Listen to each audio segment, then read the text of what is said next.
দেশের ২৩তম রাষ্ট্রপতি হিসেবে শপথ নিলেন মির্জা ফখরুল ইসলাম আলমগীর। সন্ধ্যায় বঙ্গভবনে নবনির্বাচিত রাষ্ট্রপতিকে শপথ পড়ান ভারপ্রাপ্ত স্পিকার ব্যারিস্টার কায়সার কামাল। শপথ গ্রহণের পর শপথ বইয়ে সই করেন মির্জা ফখরুল ইসলাম আলমগীর। বর্তমান স্পিকার হাফিজউদ্দিন আহমদ ভারপ্রাপ্ত রাষ্ট্রপতির দায়িত্ব পালন করায় ভারপ্রাপ্ত স্পিকারই শপথ পড়ান। শপথ অনুষ্ঠানে উপস্থিত ছিলেন বিদায়ী রাষ্ট্রপতি, প্রধানমন্ত্রী তারেক রহমান, বিরোধী দলীয় নেতা, প্রধান বিচারপতি, মন্ত্রিপরিষদ সদস্য সহ বিশিষ্ট ব্যক্তিরা। শপথ অনুষ্ঠান শেষে নতুন রাষ্ট্রপতিকে সবার পক্ষ থেকে অভিনন্দন জানানো হয়।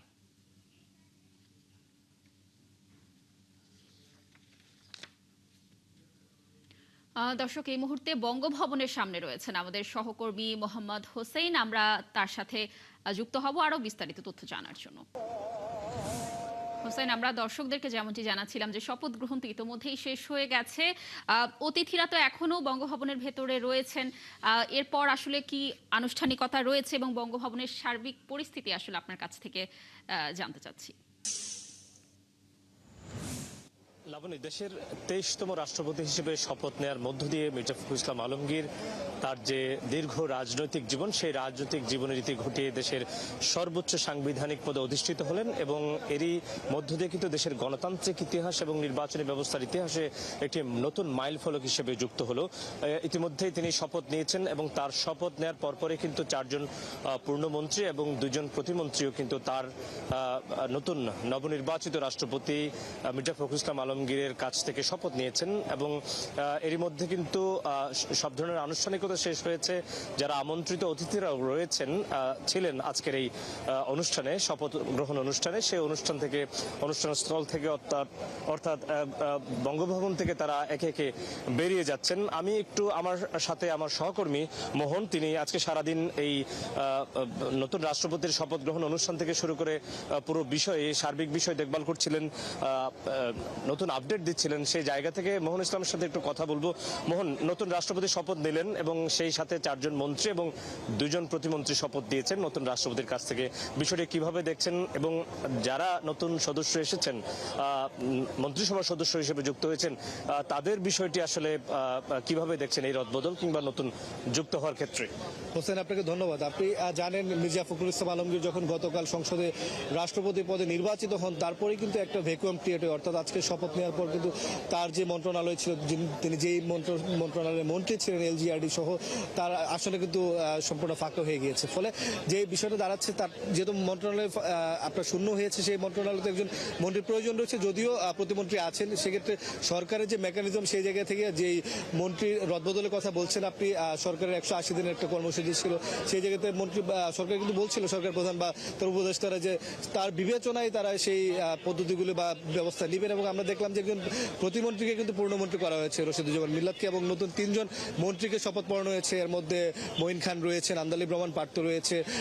আমরা দেখলাম আরও ২ জন প্রতিমন্ত্রীকে শপথ পড়ানো হয়েছে এবং আমরা জেনেছি এই মন্ত্রণালয়গুলোকে আবার নতুন করে আসলে রিশাফেল করা হবে। বিশেষ করে আপনার এলজিআরডি মন্ত্রণালয়ে নতুন একজনকে দেওয়া হবে। আমরা জানতে পেরেছি যে মঈন খানের সম্ভাবনা রয়েছে এবং রশিদুজ্জামান মিল্লাতকে খুব সম্ভবত বিমান মন্ত্রণালয়ের দায়িত্ব দেওয়া হবে এবং বিমান মন্ত্রণালয়ের একজন মন্ত্রী রয়েছেন, তাকে আবার রিশাফেল করা হবে। ফলে সরকারের একটা রুটিন ওয়ার্কের মধ্যে যেন গতিশীল থাকে, জনগণ যেন তাদের সেবাটা পায় এবং মন্ত্রণালয়ের কাজগুলো যেন দ্রুত সময়ের মধ্যে হয়, সেই জন্য এই রদবদল। এবং এই রদবদলে কিন্তু আজকে উল্লেখযোগ্য বিষয়টা হচ্ছে, রাষ্ট্রপতি শপথ নেওয়ার পর তিনি কিন্তু এই ৬ জনকে মন্ত্রী এবং প্রতিমন্ত্রী মর্যাদায় কিন্তু আপনার শপথ পাঠ করালেন।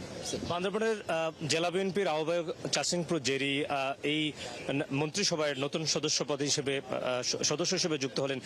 সেই জায়গা থেকে দীর্ঘদিন ধরে কিন্তু দীপেন দেওয়ান এই দায়িত্বে ছিলেন। দীপেন দেওয়ান পদত্যাগ করার পর নিশ্চয়ই তিনি পার্বত্য মন্ত্রণালয়ের দায়িত্বপ্রাপ্ত হচ্ছেন। সেই জায়গা থেকে পাহাড়ি জনগোষ্ঠীর মানুষের কাছে এটি কি বার্তা দিচ্ছে?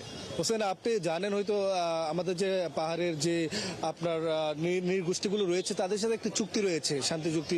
সেই চুক্তি অনুযায়ী কিন্তু বলা অনেকগুলো ক্লজই রয়েছে। এর মধ্যে এই চুক্তি অনুযায়ী এবং একটি প্রচলিত ধারা রয়েছে, যারা আসলে নৃগোষ্ঠী থেকে আসেন তাদেরকে এই মন্ত্রণালয়ের মন্ত্রিত্বে আসলে দেওয়া হয়। এটা এক ধরনের আমরা আমাদের রিচুয়ালসে বলতে পারি। সেই জায়গায় যখন দীপেন দেওয়ান আপনার দায়িত্ব নেন, তারপর তিনি রিজাইন করেন, তারপর এখানে প্রতিমন্ত্রী হিসেবে মীর হেলাল দায়িত্ব পালন করছেন। যদিও মীর হেলাল কিন্তু একজন বাংলাদেশের কোনো নৃগোষ্ঠীর মানুষটা কিন্তু সাচিং প্রো জেরে যিনি আপনার রাজপুত্র হিসেবে সেখানকার পরিচিত, তিনি কিন্তু একজন আপনার যে নৃগোষ্ঠীর মানুষ এবং তিনি এই কারণে এই মন্ত্রণালয়ে দায়িত্ব পেতে যাচ্ছেন, এটা সম্পূর্ণভাবে বলাই যায়। এবং বান্দরবনে আসলে আপনি জানেন সেই মানুষগুলোর সেখানে অভাব রয়েছে, অনটন রয়েছে, সেখানে ডেভেলপমেন্ট খুব একটা পৌঁছায়নি, মানুষের মানবাধিকারের সংকট রয়েছে। সেখানে একজন পূর্ণমন্ত্রী যাওয়ার পর সেখানকার একটা আমল পরিবর্তন হবে বলে কিন্তু ওইখানকার মানুষও বিশ্বাস করেন, কারণ আমরা তো প্রায় সময় যাই এবং এখানের মন্ত্রিসভা তো কিন্তু এটা পূর্ণাঙ্গ পেয়েছে। ফলে কারণ দীর্ঘদিন মীর হেলাল দায়িত্বে ছিলেন এবং এটা যখন একজন প্রতিমন্ত্রী না পূর্ণমন্ত্রী না থাকে প্রধানমন্ত্রী আসলে দেখভাল করতে হয়। এখন যেহেতু একজন পূর্ণমন্ত্রী হয়েছেন এবং তিনি নৃগোষ্ঠীর একজন মানুষ, আমরা আশা করতে পারি এবং যারা নৃগোষ্ঠীর বাসিন্দারা রয়েছেন তারা আশা করতে পারে তাদের অধিকারটা আসলে বেশি সমুন্নত হবে এবং সকল জাতিগোষ্ঠী মিলে যে বাংলাদেশ এবং আমরা সকলে যে বাংলাদেশি, সেই বাংলাদেশের অধিকারটা এবং বাংলাদেশের পরিচয়টা কিন্তু এখানে সামনে আসবে বলে আমি বিশ্বাস করি এবং মনে করি।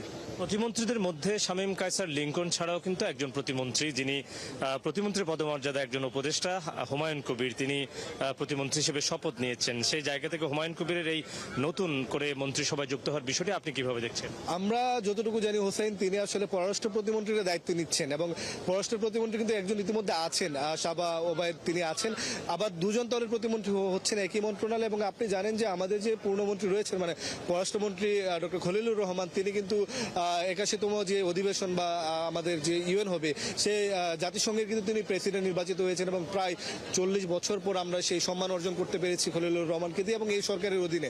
ফলে উনি যখন সেখানে জাতিসংঘে তার দায়িত্ব পালন করবে, মন্ত্রণালয়ের একটা আসলে কাজের গ্যাপ হতেই পারে, সেই চিন্তাধারা থেকে আসলে সরকার মনে করেছে যেন যেহেতু পররাষ্ট্র আমাদের খুবই ইম্পর্টেন্ট এই সরকারের জন্য এবং আপনি দেখছেন যে পররাষ্ট্রনীতি কিন্তু বলা হচ্ছে বাংলাদেশ ফার্স্ট এবং সেই অনুযায়ী কাজ করছেন।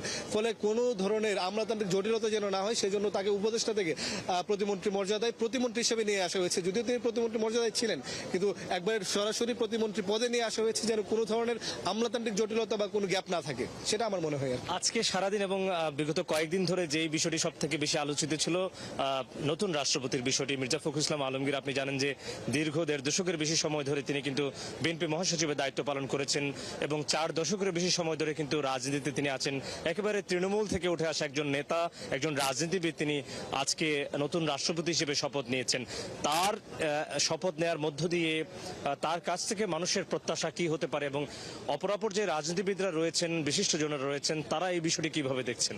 হোসেন, গতকাল তো আপনি আমরা একসাথেই কভার করলাম সংসদে, আমরা সেখানে কিন্তু সকল এমপি অর্থাৎ বিরোধী দল থেকে শুরু করে স্বতন্ত্র প্রায় সকলের সাথেই তো কথা বললাম। তারা কিন্তু সবাই বলছেন যে একসাথে এটা আনন্দের খবর, মির্জা ফখরুল ইসলাম আলমগীর বাংলাদেশের রাষ্ট্রপতি হতে যাচ্ছেন এবং একটা বলা যে একটা দীর্ঘ সময় পর একটা ইলেক্টেড গভর্নমেন্ট এবং একজন সজ্জন মানুষ, রাজনৈতিকভাবে বলতে গেলে সদালাপী মানুষ এবং রাজনীতিতে বলা হয় তিনি আসলে একটা সময় বলা হয়েছিল যে তিনি বিএনপি মহাসচিব না, তিনি বাংলাদেশের মহাসচিব।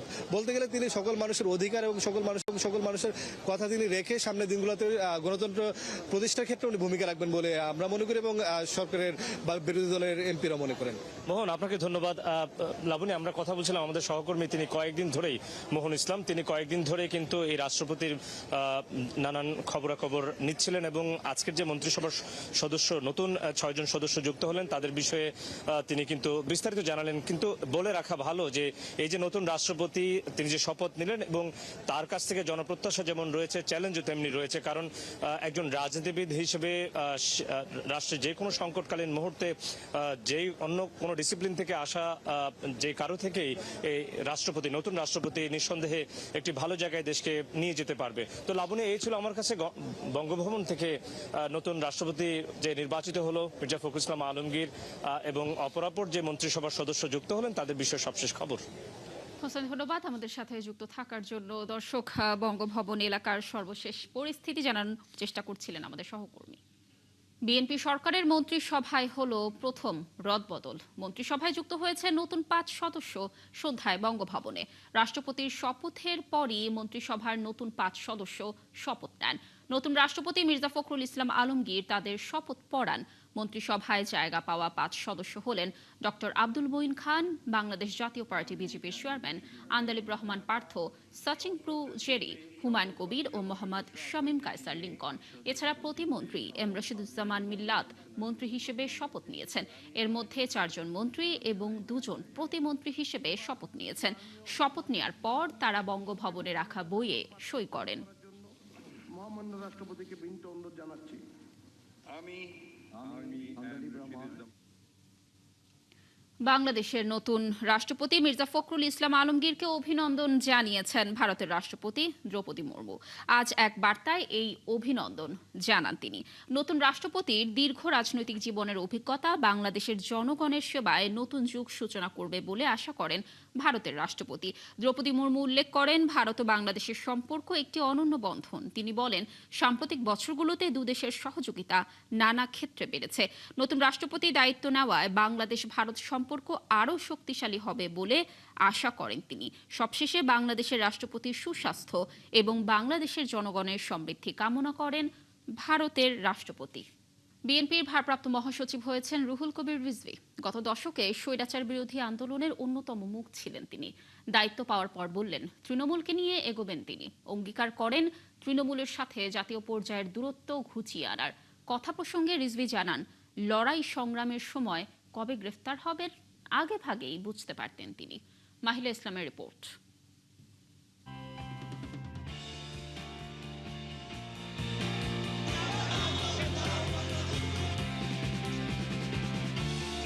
বিএনপির রাজনীতি করি, মানুষের মধ্যে রাজনীতি করি।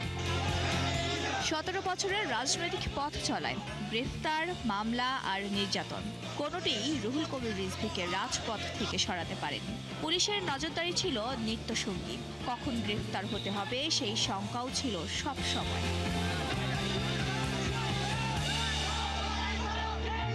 অনেক রাত কেটেছে নয়াপল্টনের দলীয় কার্যালয়ে। বাইরে পুলিশের তৎপরতা, ভেতরে নেতাকর্মীদের সঙ্গে আন্দোলনের পরিকল্পনা। ঘুমহীন সেই রাতগুলো থামাতে পারেনি তার রাজনৈতিক কর্মকাণ্ড। গ্রেফতার হয়েছেন, কারাগারে গেছেন, নির্যাতনের শিকার হয়েছেন, তবুও দমে যাননি তিনি। আমাদের মনে একটা কাজ করে যে আমরা ন্যায়সঙ্গত কাজ করছি। এই ন্যায়সঙ্গত কাজ করছি এই ভাবনাটাই একটা নৈতিক শক্তি তৈরি করে মনের মধ্যে, যার কারণে অনেক ঝুঁকি নেয়। সময়ের পরিক্রমায় সেই সংগ্রামী নেতাই এখন দলের ভারপ্রাপ্ত মহাসচিব। দায়িত্ব বদলেছে অবস্থান, কিন্তু বদলায়নি তৃণমূলের প্রতি দায়বদ্ধতা। একদিকে যেমন আনন্দ হচ্ছে, একটা এক ধরনের ভয়ও তো লাগে যে এত বড় দায়িত্ব এটা পালন করতে পারবো কি, নানা প্রশ্ন মনের মধ্যে উদ্রেক হয়। তো যেহেতু সিনিয়র যুগ্ম মহাসচিব হিসাবে দায়িত্ব পালন করে এসেছি প্রায় 10-11 বছর, তো আশা করি যে তৃণমূলের নেতাকর্মী যারা রয়েছেন তাদের সাথে তো অনেক আগে থেকেই আমার যোগাযোগ রয়েছে। দীর্ঘ লড়াই সংগ্রামের পর ক্ষমতায় তার দল বিএনপি। এতদিনে দলটির সাংগঠনিক কাঠামো বিস্তারে অনেক কিছু পুরনো হয়ে গেছে। অনেক কমিটিরই মেয়াদ শেষ। চ্যালেঞ্জ মোকাবেলায় সংগঠনকে ঢেলে সাজানোর প্রয়োজনীয়তাও তুলে ধরেন রিজভী।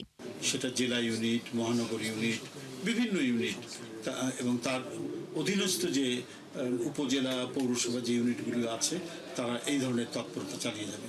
আমরা বিভিন্ন জাতীয় দিবসে দলের বিভিন্ন যে দিবসগুলোতে যে কর্মসূচিগুলো পালন করা হয়। দীর্ঘ রাজনৈতিক সংগ্রাম তাকে যেমন দেখিয়েছে প্রতিকূলতার মুখোমুখি হওয়ার বাস্তবতা, তেমনি শিখিয়েছে জনগণের কাছে জবাবদিহির গুরুত্ব। জনপ্রিয় রাজনৈতিক দল যখন জনগণের সমর্থন নিয়ে ক্ষমতায় আসে তখন তাকে প্রতি পদে পদে জবাবদিহি করতে হয়। একটা হচ্ছে দলের সাধারণ নেতাকর্মীদের মধ্যে জবাবদিহি করতে হয়, ঠিক তেমনি জনগণের কাছে জবাবদিহি করতে হয়। এতদূর আসার পর পেছনে ফিরে সেই তৃণমূল আর শীর্ষ নেতৃত্বের প্রতি কৃতজ্ঞতা জানান উত্তরের জেলা কুড়িগ্রামের সন্তান রুহুল কবির রিজভী। মাহিলা ইসলাম, 71, ঢাকা। দর্শক, চলছে সংবাদ সংযোগ। সরাসরি সংবাদ অনুষ্ঠান দেখতে চোখ রাখুন 71-এর ফেসবুক পেজে এবং সাবস্ক্রাইব করুন 71-এর ইউটিউব চ্যানেল। 71-এর সাথে থাকুন।